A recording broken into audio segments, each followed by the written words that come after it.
Olá, amados telespectadores da programação da TV Ativa. Neste momento, nós começamos o programa O Viver é Cristo. Nós vamos pegar a palavra de Deus, a Bíblia Sagrada, e abrir para meditar junto com você um pouco na porção da palavra de Deus. Está aqui do meu lado o presbítero Eduardo. Eduardo, um prazer ter o nosso programa. Prazer é meu, Samuel. Para transmitir a palavra de Deus. Amém. O que Deus colocou no teu coração hoje para você descrever? Hoje nós vamos falar sobre a salvação. Salvação pela graça. Então fica conosco. 30 minutos onde o nosso Deus fala com você agora, no programa O Viver é Cristo.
Olá, amigos telespectadores que acompanham a programação da TV Ativa.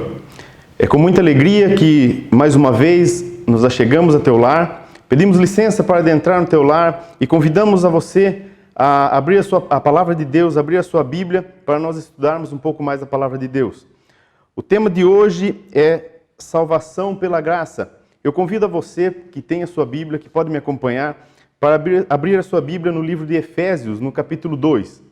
Nós vamos fazer a leitura do versículo 1 até o versículo 10 do capítulo 2 de Efésios. E ele diz o seguinte: Ele vos deu vida, estando vós mortos em vossos delitos e pecados, nos quais andaste outrora, segundo o curso desse mundo, segundo o príncipe da potestade do ar, do espírito que agora atua nos filhos da desobediência, entre os quais também todos nós andamos outrora, segundo a inclinação da nossa carne, fazendo a vontade da carne e dos pensamentos. Éramos por natureza filhos da ira, como também os demais. Mas Deus, sendo rico em misericórdia, por causa do grande amor com que nos amou, e estando nós mortos em nossos delitos, nos deu vida juntamente com Cristo. Pela graça sois salvos, e juntamente com Ele nos ressuscitou, e nos fez assentar nos lugares celestiais com Cristo Jesus, para mostrar nos séculos vindouros a suprema graça, a suprema riqueza da sua graça, em bondade para conosco em Cristo Jesus. Porque pela graça sois salvos mediante a fé, e isso não vem de vós, é dom de Deus. Não de obras, para que ninguém se glorie, pois somos feitura dele, criados em Cristo Jesus para boas obras, as quais Deus, de antemão, preparou para que andássemos nela. Nesse trecho da palavra de Deus, nós vemos aqui que o escritor sagrado, no início, ele diz que ele nos deu vida,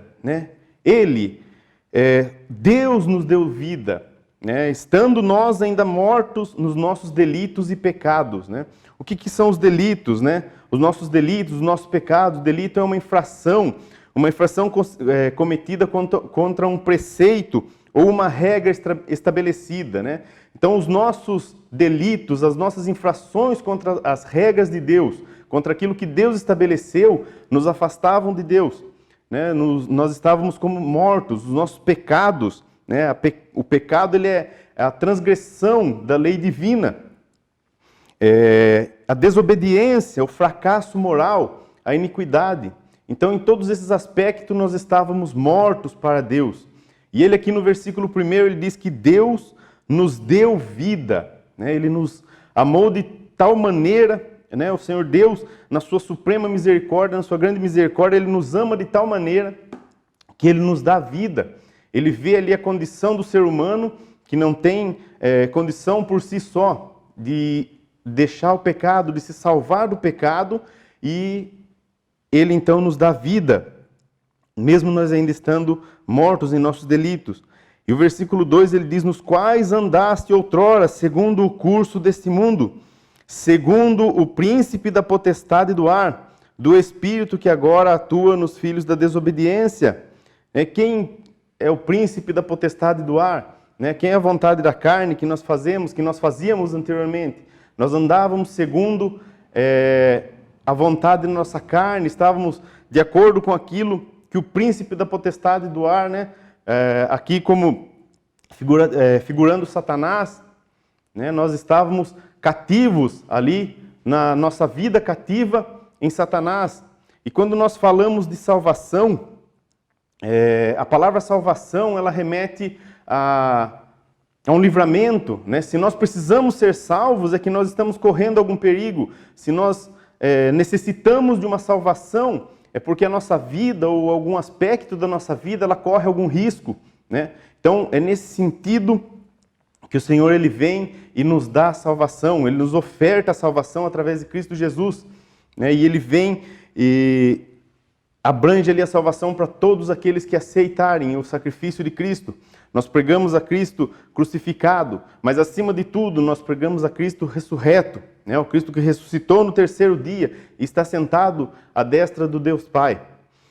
E continuando, o versículo 3 ele diz: entre os quais também todos nós andamos outrora, segundo a inclinação da nossa carne, fazendo a vontade da carne e dos pensamentos. E éramos por natureza filhos da ira, como também os demais. Então nós fazíamos aquilo que a nossa carne desejava. Nós fazemos quando estamos longe de Deus, como estamos mortos para Deus, separados de Deus pelo pecado, nós fazemos aquilo que a nossa carne deseja. Nós fazemos aquilo que o ser humano, o ser natural deseja. E aqui o escritor diz que nós éramos filhos da ira por natureza, como também os demais, como todos nós, toda a humanidade, todos os descendentes de Adão, que herdaram o pecado original que foi cometido ali no jardim, por Adão e por Eva. Então nós andávamos de acordo com a nossa carne, nós fazíamos a nossa vontade, nós estávamos com as nossas transgressões, com os nossos delitos, né? Infringindo as leis divinas, tendo a separação de Deus. Mas o Senhor Deus, Ele olha para o ser humano, Ele olha para a humanidade e vê que o homem não tem como se salvar por si só. Então o versículo 4, ele diz: mas Deus, sendo rico em misericórdia, por causa do grande amor com que nos amou. Será que nós conseguimos mensurar, nós conseguiríamos medir, imaginar o tamanho da misericórdia que foi de Deus? Quão grande é a sua misericórdia, quão misericordioso é o Senhor Deus para ver o homem na situação que estava e oferecer o seu próprio Filho, para que todos aqueles que nele crescem fossem remidos dos seus pecados, fossem salvos, fossem resgatados da mão de Satanás, resgatados do nosso modo de viver, do nosso modo vã de viver, né? E o versículo 5, então ele repete novamente: e estando nós mortos em nossos delitos, nos deu vida juntamente com Cristo. Então, uma vez que Cristo ressurgiu dos mortos, né? Uma vez que Ele venceu a morte, Ele pode nos dar vida. Ele pode dar vida a você, assim como deu vida a mim. Ele pode nos dar uma vida, não aqui uma vida apenas nessa terra, uma vida de 60, 70 anos, 100 anos que seja. Né? Hoje uma pessoa que vive 100 anos é considerada uma pessoa que tem uma boa longevidade, tem uma vida longa. Mas o Senhor, Ele quer nos dar uma vida que vai além disso. Uma vida que não faz parte mais desse plano terrestre. Uma vida sem sofrimento, no lugar de glória, no lugar de honra. O Senhor, Ele nos tira daquela condição de mortos em nossos delitos, de mortos em nossos pecados, e nos coloca. Ali a palavra de Deus, ela nos diz que Ele nos coloca em lugares celestiais, juntamente com Cristo. Ele oferece essa salvação, Ele oferece essa dádiva, esse presente, né, para cada um que queira aceitar Ele. Isso não é privilégio meu, não é privilégio dos irmãos que apresentam o programa, não é privilégio apenas de alguns pregadores, de alguns irmãos. Não, isso é para todo que nele crê. A palavra de Deus, ela diz que todo que nele crê não pereça, mas tenha vida e a tenha em abundância. Continuando o versículo 6. E juntamente com ele nos ressuscitou e nos fez assentar em lugares celestiais em Cristo Jesus. Quando o ser humano, quando a pessoa se converte a Cristo, né, ela abre mão do seu velho homem, ela abre mão de tudo aquilo que fazia, ela abre mão dos desejos da carne, aquilo que nós fazíamos anteriormente, que nós vivíamos de acordo com a vontade da nossa carne, nós abrimos mão e ressuscitamos, né? Nós sepultamos o velho homem, assim como Cristo foi sepultado, permaneceu 3 dias ali na sepultura e ressurgiu dos mortos. Nós, em simbologia, nós também sepultamos o velho homem. Nós sepultamos a nossa vontade para que a vontade do Senhor prevaleça em nós. Não é porque nós somos melhores, não é porque somos merecedores, não. É unicamente pela misericórdia de Deus. O próprio texto diz, Deus, né? No versículo 4, mas Deus sendo rico em misericórdia. A misericórdia do Senhor é tanta que Ele se compadeceu de mim e se compadece de você. A misericórdia do Senhor é tanta que Ele dá a oportunidade de nós nos achegarmos a Ele diariamente. Se você está assistindo, se você está tendo a oportunidade de assistir esse programa mais uma vez, pode ter certeza que é mais uma vez, mais uma chance que o Senhor está te dando para que você possa se achegar a Ele. Se você ainda não tem uma experiência com Cristo, não tem uma experiência com o Senhor Jesus, é mais uma oportunidade. Faz parte da misericórdia do Senhor. A palavra de Deus, ela diz que todos nós cheguemos ao conhecimento da verdade, ao pleno conhecimento da verdade, né? E é Cristo Jesus. E o versículo 7, ele diz, para mostrar nos séculos vindouros a suprema riqueza de sua graça, em bondade para conosco em Cristo Jesus. E o versículo 8, pela graça sois salvos mediante a fé, e isso não vem de vós, é dom de Deus. Não é por mérito meu, não é por mérito seu. Meu amigo, meu irmão, não é por nosso mérito, não é por coisas que nós podemos fazer, não é por nosso trabalho, não é por nosso esforço que nós somos salvos. É pela misericórdia, é pela graça, né? Pelo favor de Deus, é pela graça de Deus. Né? O Senhor, Ele vê o ser humano na situação de perdido, naquela perdição, e Ele vê que se Ele não tomar uma providência, o ser humano estará perdido para sempre. E Ele, na sua infinita misericórdia, Ele providencia um plano para a salvação. Ele entrega o seu próprio Filho, e Ele cumpre ali tudo o plano de Deus Pai. Ressurge no terceiro dia, sobe aos céus novamente, onde está aguardando, e Ele voltará. Ele disse que voltaria, e voltará.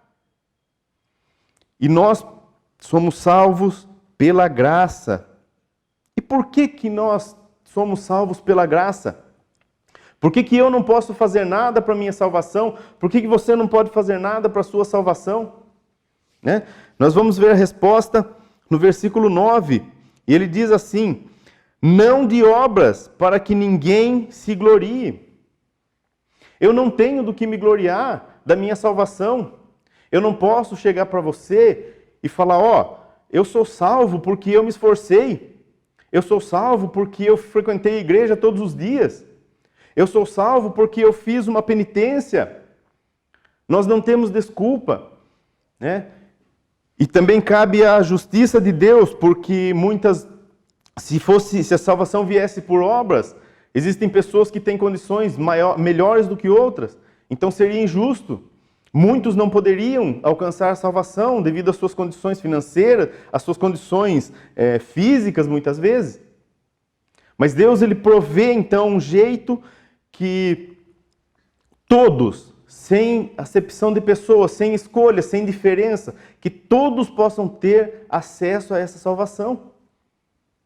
E ele diz que a salvação, ela não vem de obras para que ninguém se glorie. Meu amigo, meu irmão, se alguém já falou para você que você precisa fazer algum esforço, que você precisa de alguma penitência para ser salvo, se você precisa frequentar alguma igreja para ser salvo, cuidado. Nós frequentamos a igreja, nós temos as nossas igrejas, os nossos cultos, porque precisamos do conhecimento da palavra de Deus, mas isso não leva à salvação.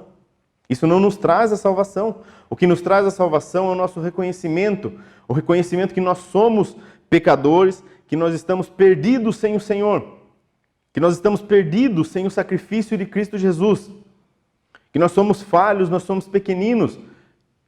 É o nosso reconhecimento, é o nosso arrependimento, é reconhecer que Cristo é o Senhor, é reconhecer que Ele morreu naquela cruz, que Ele ressuscitou e está sentado à destra do Pai, aguardando a ordem para voltar.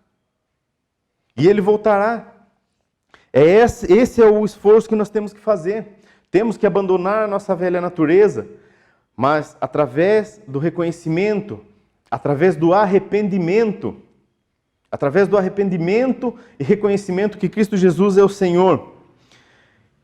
E o versículo 10, pois somos feitura dele, criados em Cristo Jesus para boas obras, as quais Deus de antemão preparou para que andássemos nela.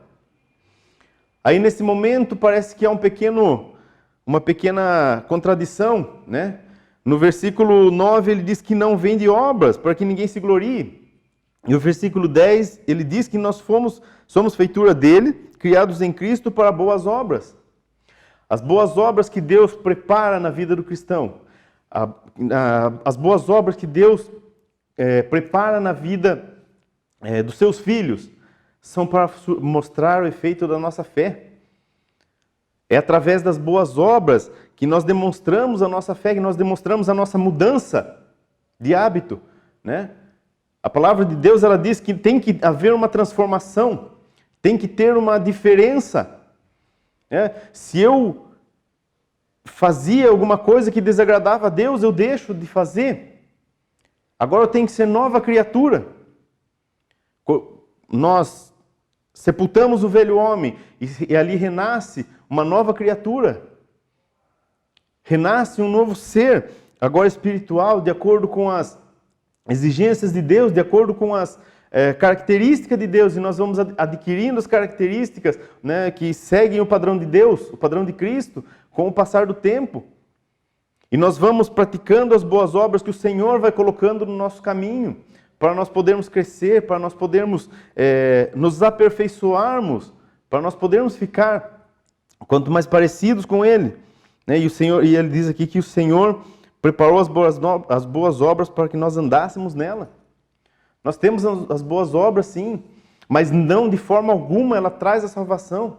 De forma alguma ela pode nos remir do nosso pecado. A única coisa que nos pode trazer a salvação é Cristo Jesus. Se você, meu amigo, meu irmão, você está tendo a oportunidade, mais uma vez, de assistir ao programa, eu gostaria de convidar você nesse momento a refletir na sua vida. Reflita em tudo o que está acontecendo na sua vida. Se você já tem reconhecido a Cristo como seu Salvador, você não paga nada por essa salvação. Você não precisa fazer nenhuma penitência. Você não precisa fazer nenhum esforço físico. O nosso esforço maior é o nosso esforço espiritual.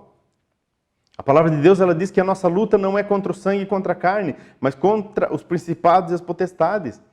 Quando a Bíblia fala nessa passagem das potestades do ar, ela se refere às potestades, aos poderes de Satanás, a Satanás e seus anjos, o qual nós retínhamos a nossa vida, mas através do sangue de Cristo Jesus vertido naquela cruz, nós fomos libertos e agora estamos na mão de Cristo. E o próprio Senhor Jesus, Ele diz, todo aquele que vem a mim, todo aquele que o Pai me dá, esse vem a mim. E aquele que vem a mim, de modo algum lançarei fora. Eu convido você nesse momento a fazer uma análise da sua vida. O que você tem feito? Se você já tem a certeza para onde vai quando deixar essa vida. Amém, glória a Deus. Se você ainda tem dúvida no seu coração, para onde você vai ao deixar essa vida, reflita. É hora de aceitar a salvação pela graça. A salvação que o Senhor oferece espontaneamente a cada um de nós. Tome posse da sua salvação. Aceite a Cristo como seu único e suficiente Salvador. Eu gostaria de deixar essa pequena passagem com os irmãos, com os telespectadores. Deixar esse pequeno pensamento na palavra de Deus. Que você possa fazer a sua decisão ao lado de Cristo Jesus. E um dia nós possamos nos encontrar nos céus, juntamente com Cristo. Amém.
Conselho de Deus.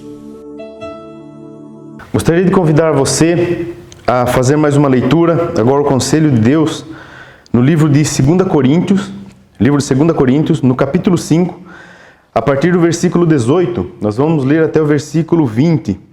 2 Coríntios, capítulo 5, versículo 18. Ele diz assim: Ora, tudo provém de Deus, que nos reconciliou consigo mesmo, por meio de Cristo, e nos deu o ministério da reconciliação, a saber que Deus estava com Cristo reconciliando consigo o mundo, não imputando aos homens as suas transgressões, e nos confiou a palavra de reconciliação, de sorte da sorte que somos embaixadores em nome de Cristo, como se Deus exortasse por nosso intermédio, em nome de Cristo, pois rogamos que vos reconcilieis com Deus. Nesse pequeno trecho nós vemos o escritor sagrado deixando claro que Deus ele está pronto para nos reconciliar com Ele. E ele diz que o próprio Deus, Pai, ele estava ali com Cristo, reconciliando o mundo, né? E ele diz aqui no versículo 19, saber que Deus estava em Cristo, reconciliando consigo o mundo, não imputando aos homens, quer dizer, ele não estava responsabilizando aos homens as suas transgressões, mas ele estava ali para reconciliar o homem consigo próprio. E o versículo 20, de sorte que somos embaixadores em nome de Cristo, como se Deus exortasse em nosso intermédio. Em nome de Cristo, pois rogamos que reconcilieis com Deus.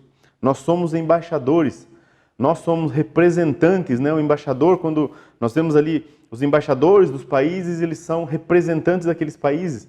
Eles conhecem as leis, eles conhecem a vontade daquele país e eles são representantes. E nós somos representantes de Cristo. E a nossa oração, o nosso desejo é que você também se reconcilie com o Senhor Jesus, se reconcilie com Deus. Faça novamente, você deixe a distância e se junte a Deus. O próprio Deus ele estava ali junto, reconciliando o mundo consigo mesmo.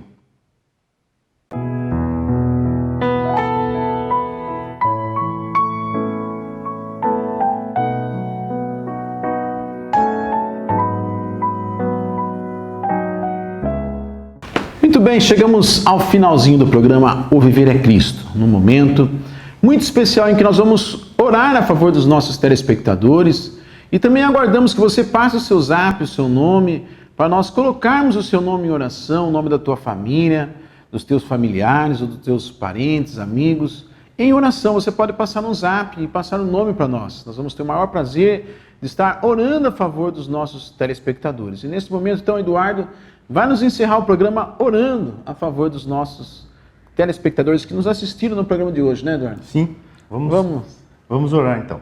Vamos. Senhor nosso Deus, nós queremos agradecer a Ti, ó Pai, por mais essa oportunidade que o Senhor nos dá, mais essa oportunidade, ó Pai, de entrar na casa dessas pessoas, Senhor, através desse canal, dessa emissora. O Senhor tem nos privilegiado, Senhor, com esse trabalho, o Senhor tem nos agraciado, ó Deus, nos permitindo que estivéssemos falando da Tua Palavra. Nós sabemos que nós pregamos a um Deus vivo, um Deus misericordioso, um Deus que se compadece dos seus filhos e se compadece de toda a humanidade. Senhor, nosso pedido, Pai, a nossa súplica nesse momento é que o Teu Santo Espírito, ó Pai, esteja alcançando a cada lar, a cada lugar, ó Pai, onde a Tua Palavra está adentrando, a cada lar, ó Pai, a cada telespectador que está assistindo esse programa, ó Pai. Esteja alcançando a cada um deles, esteja, ó Pai, operando na vida de cada um deles, de acordo com a necessidade de cada um. O nosso maior desejo, Senhor, é que se ainda alguém que assiste esse programa, que não tem feito um pacto com o Senhor, não tem feito um concerto com o Senhor, ainda não tem a certeza da sua salvação, é o nosso maior desejo, Pai, é que essa pessoa venha confessar a Cristo como seu único Salvador. Pai, nesse momento nós entregamos essas pessoas, ó Pai, esses telespectadores nas Tuas mãos. Entregamos, ó Pai, essa mensagem nas Tuas mãos. Sabemos que ela não voltará vazia e que tudo, ó Pai, Seu nome seja honrado e glorificado. Agradecemos por tudo no nome de Cristo Jesus, o nosso Salvador. Amém. Até o próximo programa O Viver é Cristo.